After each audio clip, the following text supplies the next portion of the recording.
Les faux amis, c'est comme le temps, ça ne fait pas de cadeaux. Des intrigants prêts à tout pour être sur la photo. Comme tous ces flatteurs qui se prétendaient mes frères,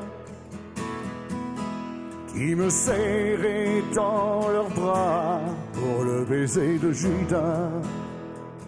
Salut et bienvenue au cœur de la ville de Sion pour ce 5e épisode de notre série « Oser l'impossible possible ». Salut! Derrière nous se trouve le siège principal de la Banque cantonale du Valais. Nous allons divulguer ici comment les humains cadres de cet établissement semblent se croire intouchables, tel le géant Goliath face à la femme que Maor est, qui suite à un doute survenu par une découverte sidérante, a osé les interpeller en toute légitimité sur la réelle nature des contrats d'hypothèque, dont nous t'invitons à lire les détails de l'histoire dans notre blog par le lien dans la description. Mais avant d'en dire plus, quel est le rapport entre la chanson de Jean-Baptiste, Le baiser de Judas, et ce saut sans parachute que tu as fait? Alors déjà, je vais préciser que tout ce que je vais partager là, c'est sans jugement, sans accusation, sans rancune envers qui que ce soit. Et c'est vrai que cette chanson, Le baiser de Judas, en fait, reflète complètement ce sentiment d'avoir été trahi par la banque dans ma confiance suite à ce que j'ai découvert, ce que j'ai réalisé. C'est qu'en fait, les banques se font passer pour nos amis en nous faisant croire que grâce à elles, on peut obtenir un lieu de vie, qu'elles nous prêtent de l'argent. Et cette chanson me parle. Voilà, en fait, ce que tu as découvert, c'est que c'est pas tout à fait ça. Non, pas tout à fait, même pas du tout. Comment est-ce que tu as découvert justement qu'il y avait éventuellement anguille sous roche et que tu as ressenti le besoin de vérifier ça? En fait, je suis tombée sur un site internet qui a été créé par Pascal-Emmanuel Astier, un Breton. Et dans ce site, il y a une page qui s'appelle Stop Bankster. Et il explique avec une précision, mais juste fabuleuse, comment les banques procèdent lors des contrats d'hypothèque. Et suite à cette lecture, j'ai vraiment été choquée parce que j'ai découvert en fait que cet argent qu'ils disent nous prêter, il n'existe pas. C'est de la monnaie virtuelle. Okay. Et c'est au moment où j'ai posé ma signature que le montant a été créé. Ça signifie en clair que vu que ce montant est créé artificiellement grâce au pouvoir de ta signature, on peut considérer que ce montant, il t'appartient. Tu l'as créé. Donc, oui, il est censé m'appartenir. Et pourquoi je devrais payer des intérêts sur une somme qui a été créée par ma signature? Et maintenant, si on prend aussi l'aspect juridique, donc si on arrive à établir formellement qu'il y a eu fraude ou tromperie pour l'établissement de ce contrat, ce contrat, il devient nul et non avenu. Donc, il n'y a plus de dette. Maor, pourquoi est-ce que tu as ressenti nécessaire de faire cette démarche plutôt que de te taire et puis d'assumer ton choix initial d'avoir signé en ignorant la vraie nature de ce contrat et puis tout simplement payer, honorer ta parole, ton contrat? Eh bien, après la lecture de cette page, j'ai découvert aussi que lui, il propose d'envoyer 10 questions à la direction générale de la banque pour connaître la réelle nature de ce contrat. Et là, si je fermais les yeux là-dessus parce qu'il y a un risque peut-être que je perde mon lieu de vie, donc je dis rien, eh bien je devenais complice de cette fraude. Et là, pour moi, c'était inimaginable d'être complice de mensonges puisque j'aspire à vivre dans la vérité, dans l'honnêteté, comme je l'ai dit. Et puis, je devenais aussi complice, je cautionnais tous les crimes auxquels les banques participent par leur financement, comme financer des armes. Ouais, les fonds de placement Voilà, et tout exactement. ça. Ouais. Donc pour moi, c'était une évidence qu'il fallait que j'entre dans cette démarche. Et dès qu'on a un doute, eh bien, on est dans notre droit le plus légitime de poser des questions pour lever le doute, pour connaître la vérité. Et il y a une parole là dans sa chanson où il dit il me voulait détruit, il me voulait misérable. Tu m'as relevé pour me faire découvrir l'amour véritable. Pour moi, ce il, c'est les banquiers. Et tu m'as relevé, pour moi, c'est mon âme qui m'a montré l'amour véritable. Eh bien, tu nous tends une jolie perche pour passer à l'interlude qu'on a l'habitude maintenant de proposer dans cette série. Donc, on va, avec quelques vues aériennes, de nouveau écouter un extrait de la chanson, Le baiser de Judas, et on se retrouve tout à l'heure. J'ai peut-être trop donné, bien plus que je n'ai pris. C'est toujours ce que j'aimais qui m'ont le mieux trahi. Ils auraient vendu leur père et leur mère. Ils me serraient dans leurs bras pour le baiser de Judas.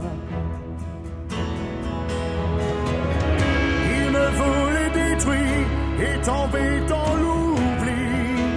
Misérable, mais tu m'as relevé en m'apprenant l'amour véritable. Alors du ciel, on voit l'étendue du désastre que permettent toutes ces hypothèques. Hein. Là, on voit à l'échelle de la ville de Sion. Sans spoiler la suite de ton récit, Maor, est-ce que tu as reçu une réponse de cette banque pour finir ? Oui, effectivement, ils m'ont envoyé une réponse qui n'avait rien à voir avec les questions que je leur ai posées.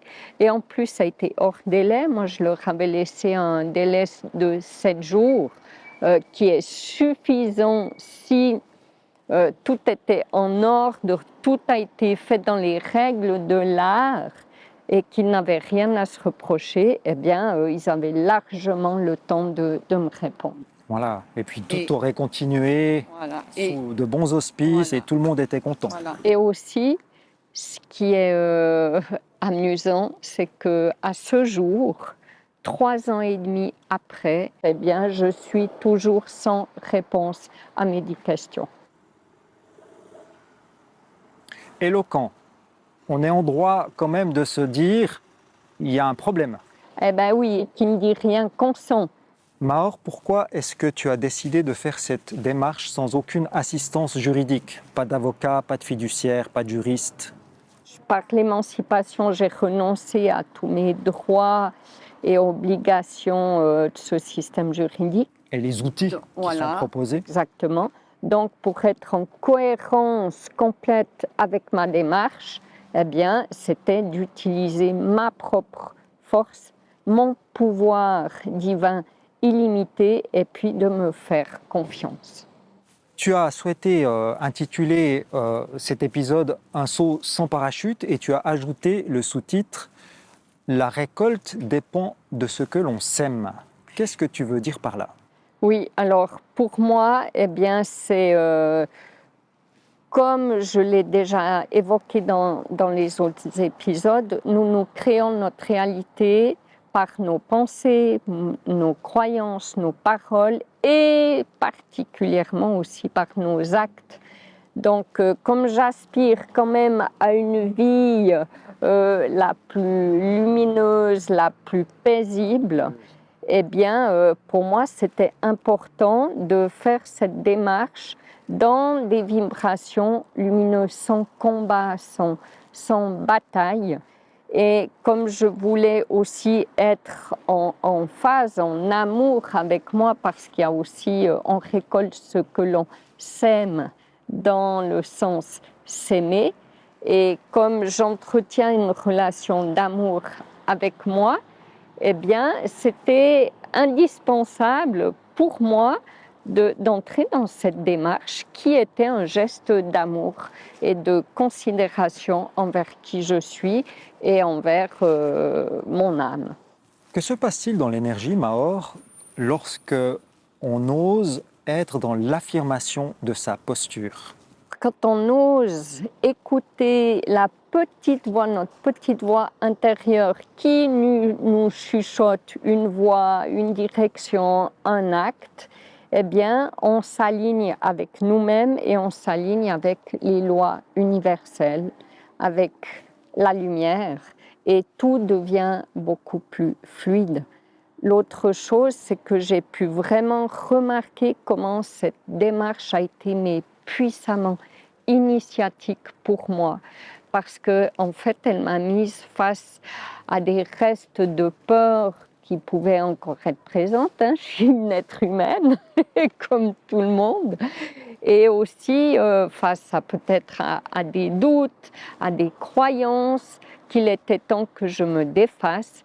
Et surtout, et là, j'ai vraiment envie de dire particulièrement, ça m'a mis face à mon pouvoir intérieur illimité, mon pouvoir individuel de création.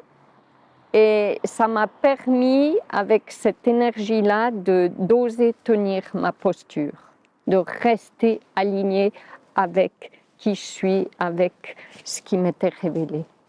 Par rapport aux résultats légitimes que tu pourrais attendre de cette démarche, tu en es où? Alors, en fait, pour moi, c'était aussi fondamental, en faisant cette démarche, d'être sans attente.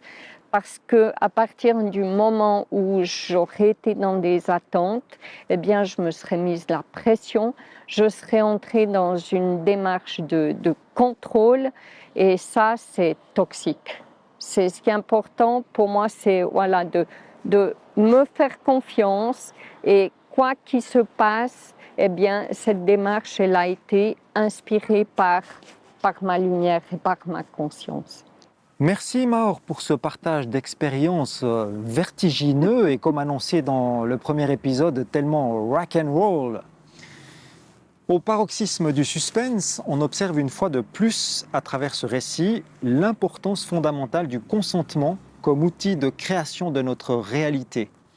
Dans l'histoire originale de David et Goliath, c'est guidé par son intuition, sa sagesse et équipé d'une simple fronde que le jeune berger seul mais expérimenté, déterminé et conscient de sa force intérieure va se libérer de la menace du géant qui n'en avait que l'apparence.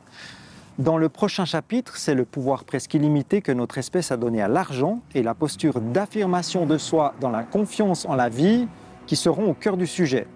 D'ici là, nous te souhaitons de lumineuses prises de conscience sur ton chemin d'évolution.